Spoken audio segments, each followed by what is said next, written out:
धनु राशि हो आपकी या धनु लग्न, प्रथम तो थोड़ी सी संवेदनाएं मेरी आप लोगों के साथ में है।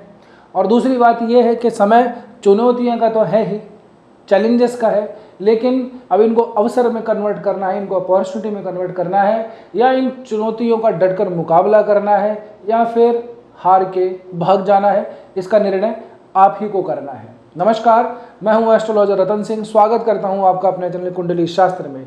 धनु राशि धनु लग्न वालों, समय थोड़ा सा मार आपके ऊपर बैक टू बैक देते जा रहा है।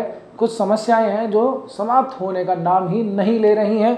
कुछ थोड़ा सा ठीक होता है, फिर से कुछ ना कुछ ऐसा ट्रांजिट लग जाता है कि आप लोगों की परेशानियां कम होती हुई दिखाई नहीं देती है। मैं निराश नहीं कर रहा हूं, मैं डरा भी नहीं रहा हूं, लेकिन जो सत्य है उसको कहना काम है अपना। देखिए, हमेशा अच्छी अच्छी बातें करें, चिकनी चुपड़ी बातें करें, आपको किसी वहम में रखें, ऐसा अपना काम नहीं है। जिनका काम है वो करते रहें, और जिनको अच्छा लगे तो आगे बढ़ें, नहीं तो जय सिया राम। चलिए देखिए, कुछ गोचर के बारे में देख लेते हैं एक बार। तो आपने कहीं सुन लिया होगा, नहीं तो आप मेरे मुंह से सुन लीजिए। गुरु जो है वो अस्त होने जा रहे हैं लगभग 28 दिन के लिए। गुरु का गोचर जो है अभी के लिए काफ़ी ज़्यादा जो है, यूँ कहूँगे पॉपुलर ज़्यादा है, क्योंकि गुरु उच्च अवस्था के अंदर चल रहे हैं। इसके ऊपर तमाम बातें लोगों ने की थी कि ये हो जाएगा, वो हो जाएगा। खैर छोड़िए उन बातों को, अभी के लिए बात देखें तो गुरु का अस्त होना आप लोगों के लिए तो लाभदायी है, ठीक है ना। इसलिए मैंने कहा कि जो चुनौतियां हैं वो अवसर में कैसे बदलती हैं, इसका निर्णय आपको ही करना है। लेकिन साथ ही के अंदर एक ऐसी भी एक हमारे साथ में घटना हो रही है कि जो भाग्याधिपति है आप लोगों के लिए, नवम अधिपति, वो अष्टम में प्रवेश कर रहे हैं। जी हाँ, भाग्य का स्वामी 8वें में चला जाए तो इतनी ज़्यादा चीज़ें हमारे अनुकूल नहीं होती हैं। तो ये तो दो बड़े अपडेट हैं ग्रहों से संबंधित। अब इसमें हम फटाफट सी चीज़ें देख लेते हैं कि क्या कुछ प्रभाव पड़ेगा, क्या आप लोगों को सावधानी रखनी है और कैसे आपको आगे इन ग्रहों के अनुसार बर्ताव करना है। सबसे पहले करियर को उठा लेते हैं। करियर के बारे में बात कहें, कर्म सबसे पहले है, कर्म प्रधानता है। बुध अभी वक्री चल रहे हैं, इस भाव के स्वामी बुध ही हैं, केंद्र में बैठे हैं, तो इस स्थिति से तो मामला ठीक है, क्योंकि वैसे भी धनु लगने वाले हों उन लोगों के लिए बुध और गुरु यही दो ग्रह हैं जो केंद्राधिपति बनते हैं, चारों भावों को यही रूल करते हैं। तो केंद्राधिपति केंद्र में बैठा है, ठीक है, सप्तम भाव में बैठा है तो भी मैं कहूँगा एक बार के लिए ठीक है। लेकिन ये वक्री हो रहे हैं तो करियर के अंदर थोड़ी स्लोनेस चल रही है, यानी कि काम थोड़े हमारे अटक रहे हैं। काम ऐसा है कि आपको दिया गया जो टास्क है टाइम पे पूरा नहीं हो पाता है। आपको किसी क्लाइंट से मिलने के लिए कहा गया या आपने जो भी बात चलाई उसके प्रॉपर्ली रेस्पॉन्स टाइम पे नहीं आ पा रहा है, तो चीज़ें थोड़ी सी डिले जा रही हैं। तो उसका एक अच्छा सा तरीका तो ये है कि आप अपने आप ही आगे से 2-4 घंटे या फिर एक आध दिन का एक्स्ट्रा टाइम लेके चलिए, खास करके 22-23 तारीख तक। तो क्योंकि 22-23 तारीख के बाद में बुध वापस से ठीक अवस्था के अंदर आ जाएंगे, उदय भी हो जाएंगे और वक्रित्व भी छोड़ देंगे। तो तब तक के लिए तो थोड़ा टाइम लेके चलिए अपने काम के अंदर भी, क्योंकि कुछ अचानक से ऐसी व्यवस्थाएं बनेंगी कि आपका काम हो रहा था 6 घंटे के अंदर, लग गए उसको 10 घंटे, तो वैसे ही ऑटोमेटिकली डिले हो जाएगा। तो करियर में ये थोड़ा सा हमको यहाँ पे चेंजेस और चैलेंज दिखाई देता है। इसका सॉल्यूशन मैंने आपको बता दिया। अब आगे बढ़ते हैं। गुरु की दृष्टि से देखें तो गुरु क्योंकि आप लोगों के लग्नेश बनते हैं, लेकिन लग्नेश अष्टम भाव में जाकर के उच्च का हो रखा है, तो धार्मिक प्रवृत्ति के मामले में, स्पिरिचुअल जर्नी के मामले में तो चीज़ें काफ़ी कुछ बहुत ज़्यादा ठीक रहती हैं। और जो लोग पुरोहित, पांडित्य, ज्योतिष इस तरह के कर्मों में हैं, या फिर कंसल्टेशन के लाइन के अंदर हैं, डॉक्टर हैं जो कंसल्ट ही करते हैं, साइकाइरिस्ट हैं, इस तरह की जो सेवाओं के अंदर हैं, लॉयर हैं, तो उन लोगों के लिए तो काफ़ी अच्छा समय है। लेकिन बाकी लोगों के लिए गुरु के पॉइंट ऑफ व्यू से लग्नेश जाके 8वें में चला जाए, फिर बली और हो जाए, तो इतना ज़्यादा ठीक नहीं माना जाता। अभी अगर अस्त हो जाए तो अस्त होने से ग्रह का जो प्रभाव होता है वो थोड़ा कम हो जाता है, समाप्त नहीं होता है। तो ये आप लोगों के लिए ठीक है कि जो नुकसान दे रही है वो चीज़ें कम हो गई, तो ठीक है, नुकसान कम हुआ तो एक बार के लिए ठीक है। लेकिन जो भाग्याधिपति है वो अगले ही दिन 16 जुलाई को सूर्य प्रवेश कर जाएंगे 8वें भाव के अंदर। वैसे 6-8-12 का दोष सूर्य को नहीं लगता है, लेकिन फिर भी भाग्य का जाना 8वें भाव में इतना ज़्यादा ठीक नहीं है। अब सुन लीजिए एक बात कि किन लोगों के लिए अच्छा है, क्या हमारे पास में ये चुनौती है जो अवसर के रूप में बन सकती है। जो लोग फॉरेन से संबंधित संबंध रखते हैं, विदेशों में अपनी सेवाएं देते हैं, देना चाह रहे हैं, विदेशों में सेटल्ड हैं, वहाँ पर रहते हैं, किसी भी तरह से कोई काम करते हैं, जाना चाह रहे हैं, वीज़ा है, माइग्रेशन है, उसको क्लियर करवाना है, तो उन लोगों के लिए ये जो समय है बहुत ही ज़्यादा शुभदायी उत्तम है। क्योंकि 12वें से सीधा सीधा 8वां भाव जो है नवम पंचम का संबंध बनाता है। मंगल जो है इस भाव के स्वामी बनते हैं, इस भाव पर दृष्टि डालते हैं। कई तरह की कैलकुलेशन है जो आप लोगों के लिए सपोर्ट ही करती हैं। साथ में गुरु का भी दृष्टि तो पड़ी रही थी 12वें भाव के ऊपर, तो अस्त हो गए तो कोई बात नहीं। सूर्य का जो प्रभाव है ये आप लोगों के लिए शुभदायी रहेगा।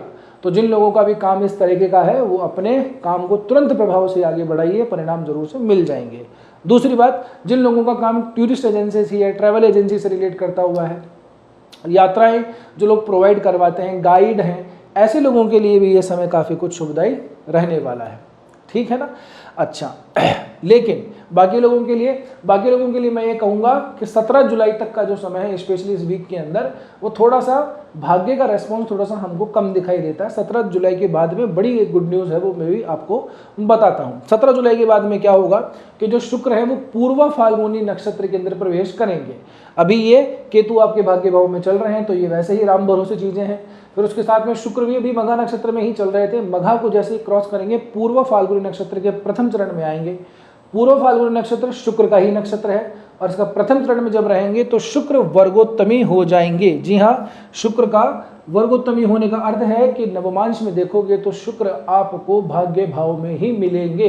इसका अर्थ ये हुआ कि शुक्र के पॉइंट ऑफ व्यू से अगर देखा जाए तो आप लोगों के लिए बहुत सारी चीज़ें अनुकूल होती हुई दिखाई देती हैं, क्योंकि ये सस्टेश होने के साथ साथ में आप लोगों के लिए यानी कि लाभ भाव का एकादशेश भी स्वामी बनता है शुक्र। ऐसा स्वामी, ऐसे भावों का स्वामी, लाभ भाव का स्वामी जब भाग्य भाव में आके वर्गोत्तमी हो जाए तो अपनी शुभता जरूर से देता है। ठीक है ना। तो आप लोगों के लिए शुक्र का वर्गोत्तमी होना 17 तारीख के बाद में विशेष तरह से शुभदायी रहने वाला है। तो यहाँ पे कुछ भी चीज़ें हैं जो अभी पाइपलाइन में है, बात करनी है हमको, कहीं पे किसी से भी अपना काम निकलवाना है, कोई फाइल है, किसी दोस्त से कब बात निकलवानी है, काम निकलवाना है, मैनेजर है, बॉस है, सीनियर है, किसी से भी XYZ, तो 17 तारीख के बाद में विशेषतः ध्यान रखिएगा कि आपका काम जरूर से बन सकता है। ठीक है ना। चंद्रमा की गोचर की तरफ से एक बार जरूर से नजर मार लेते हैं। सोमवार मंगलवार सप्ताह के शुरू के 2 दिन चंद्रमा निकलेंगे कहाँ से, मिथुन राशि से होकर के। अमावस्या पड़ेगी 14 तारीख की। 14 तारीख को अमावस्या पड़ेगी, भौमवती अमावस्या। मंगलवार को अमावस्या पड़ जाए तो उसे कहते हैं भौमवती अमावस्या। वैसे इसका विशेष महत्व होता है, इस साल के अंदर ये दूसरी बार ही आ रही है। आगे का देखा जाएगा कब पड़ती है, ये बहुत रेयर आती है बेसिकली। तो ऐसे समय के अंदर जब भौमवती अमावस्या पड़ती है तो पितरों की शांति करना, पितरों के लिए तर्पण करना, ये बहुत ज़्यादा शुभदायी माना जाता है। ठीक है।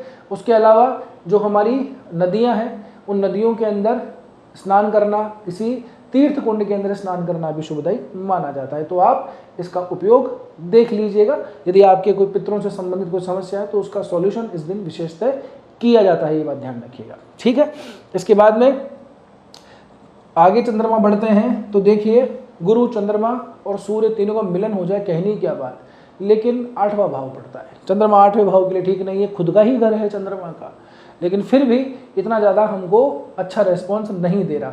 लेकिन फिर से मैं कहूँगा कि जिन लोगों का विदेशों से संबंध जो भी बनता है, चाहे माल जा रहा हो, एक्सपोर्ट होता हो, इंपोर्ट होता हो, यात्रा होती हो, बार बार जाते हो, आना जाना लगा रहता हो, किसी भी तरह का XYZ काम है, वीज़ा के लिए अप्लाई करना हो, कोई इंटरव्यू पड़ रहा हो, तो ये आप लोगों के लिए विशेष जो 2 दिन हैं ये कारगर सिद्ध होने जा रहे हैं। जी हाँ, बुधवार और गुरुवार के जो 2 दिन हैं ये आप लोगों के लिए स्पेशली फॉरेन सेटलमेंट वालों के लिए काफ़ी ज़्यादा शुभदायी रह सकते हैं। आगे बढ़ते हैं तो चंद्रमा आगे बढ़ेंगे आप लोगों के लिए भाग्य भाव के अंदर। शुक्रवार और शनिवार को अंदर शुक्र से मिलन होगा, यहीं पे शुक्र वर्गोत्तमी होकर बैठेंगे। तो ये समय आप लोगों के लिए काफ़ी ज़्यादा अच्छा, जो मैंने आपको बात कही 17 तारीख और उसके बाद के दिनों के लिए कोई भी काम आगे आपको निकलवाना है तो आपको ज़रूर से प्रयास करने चाहिए, काम आपका बनता हुआ नज़र आता है। अंतिम दिन होगा संडे का, चंद्रमा आपके दशम भाव के अंदर से गोचर करेंगे, तो ये स्थिति चंद्रमा के पॉइंट ऑफ व्यू से ठीक है। यहाँ पे कोई चिंता वाली बात नहीं है, चीज़ें ठीक ही रहने वाली है। ठीक है ना। अब एक और बात हेल्थ से संबंधित भी मैं चीज़ें आपको बता देता हूँ। देखिए ये जो गोचर चल रहा है अभी, एक तरफ मंगल है, एक तरफ सूर्य है, तो देखा जाए तो ये बीच का जो सप्तम भाव ये पाप कर्तरी में पड़ गया। पाप कर्तरी का मतलब अब आप खुद सोचिए, आप कहीं पे बैठे हैं, एक तरफ कोई आपके दोनों ही साइड के अंदर, ना सिर्फ एक तरफ कोई दूषित प्रवृत्ति का व्यक्ति बैठ जाए, कोई क्रिमिनल आदमी बैठ जाए, कहीं पे आप यात्रा कर रहे हो, वहाँ पे दोनों ही तरफ ऐसे व्यक्ति बैठ जाएं तो आपकी यात्रा कितनी खौफनाक हो सकती है या कितनी परेशान करने वाली हो सकती है, यही कुछ प्रभाव पड़ता है पाप कर्तरी और शुभ कर्तरी का।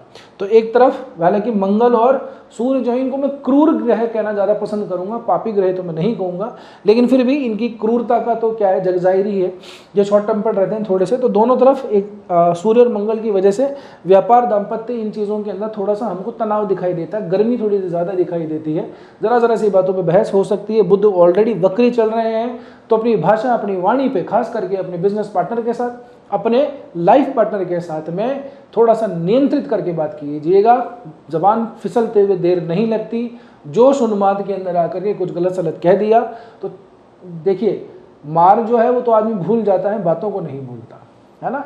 तो कुछ ऐसा ना कह दें जो आपको चुभ जाए, है ना, या सामने वाले को चुभ जाए, इस बात का थोड़ा सा ध्यान रखना है। बाकी कोई विशेष चिंता नहीं है। अब यही बात पाप करते रहेगी, तो गुरु भी तो साथ में है, तो ये पाप करते रही बेसिकली इतना कुछ अच्छा खासा तरीके से बनता नहीं है। और वैसे भी ये क्रूर ग्रह में कहना ज़्यादा पसंद करूंगा, ना कि पापी, क्योंकि इस लग्न के लिए ये सूर्य मंगल ये दोनों जो ग्रह नवमेश और पंचमेश बनते हैं, बहुत सारे योग कारक ग्रह बनते हैं, है ना। इनको इस तरह की संज्ञा देना ठीक नहीं है। बहरहाल नवम पंचम दोनों स्वामी छठे और आठवें के अंदर चले जाएं तो इस मामले के अंदर भी मैंने कहा जैसे ये चीज़ें ठीक नहीं रहती। तो चुनौतियां हैं, चुनौतियों का थोड़ा सा मुकाबला हमें करना है। परेशानी चल रही है, मुझे मालूम है धनु राशि वालों, शनि की ढैया भी है और फिर इस तरह के संयोग आ जाए तो आदमी परेशान तो रहता ही है, लेकिन अब क्या करें, जो है सो है। मेरे हाथ में होता तो मैं सब ग्रहों को अपने हिसाब से सेट कर देता, लेकिन मैं ऐसा कर नहीं सकता। तो उचित तो यही है कि जो भी आपके ग्रह आपको परेशान कर रहे हैं, जो भी आपकी समस्या चल रही है, अपनी पत्रिका देखिए कौन सा लग्न है, किस ग्रह से संबंधित दशा, अंतर्दशा, प्रत्यंतरदशा चल रही है, शनि से संबंधित चल रही है, गुरु से संबंधित है, तो पीड़ाएं थोड़ी सी ज़्यादा हो रही होंगी। अगर ऐसा नहीं है तो इन चीज़ों का थोड़ा सा वेट कीजिए, ठीक हो जाएंगी, ठीक है ना। कहने का मतलब ये है कि आपकी पत्रिका देखने के बाद ही ये अनुमान लगाया जा सकता है सटीक रूप से कि आपके लिए क्या करना ज़्यादा लाभदायी रह सकता है। तो यहाँ तक पहुँचे हो मेरे साथियों, मेरे मित्रों, तो वीडियो ठीक ही लगा होगा और आपने लाइक भी कर ही दिया होगा। रिक्वेस्ट मेरी हमेशा की तरह वही है, एक तो वीडियो को हाइप कर दीजिए और नए हो तो कृपया करके सब्सक्राइब कर दीजिए। अपने मित्रों के साथ, साथियों के साथ भी थोड़ा सा शेयर कीजिए चैनल को, है ना। हमारा परिवार भी थोड़ा सा बढ़ना चाहिए। एक और बात मैं आप लोगों से कहूँ कि जो भी लोग ऐसे हैं कि कई सारे कमेंट उन्होंने किए हैं कि हमारी जो समस्या है उसका निदान, है ना, क्योंकि मैंने वीडियोस के अंदर बोला है कि जो भी प्रॉब्लम है फीस वगैरह नहीं दे सकते, हमारी काफ़ी वैसे जेन्युइन रहती है, तो लोग कमेंट के अंदर कर दें। और काफ़ी सारे हमारे पास में अभी आए हुए हैं, तो उसके ऊपर ठीक से वीडियो बनेगा, समय रहते वीडियो बनेगा, टेंशन मत लीजिए, आपके जवाब आपको मिल जाएंगे, ठीक है। तो बस आज की वीडियो में इतना ही, मिलते हैं अगले वीडियो में। तब तक के लिए स्वस्थ रहिए, मस्त रहिए, अपना और अपनों का ध्यान रखिए। जय श्री कृष्णा, जय श्री राम, हर हर महादेव, जय गौरी शंकर।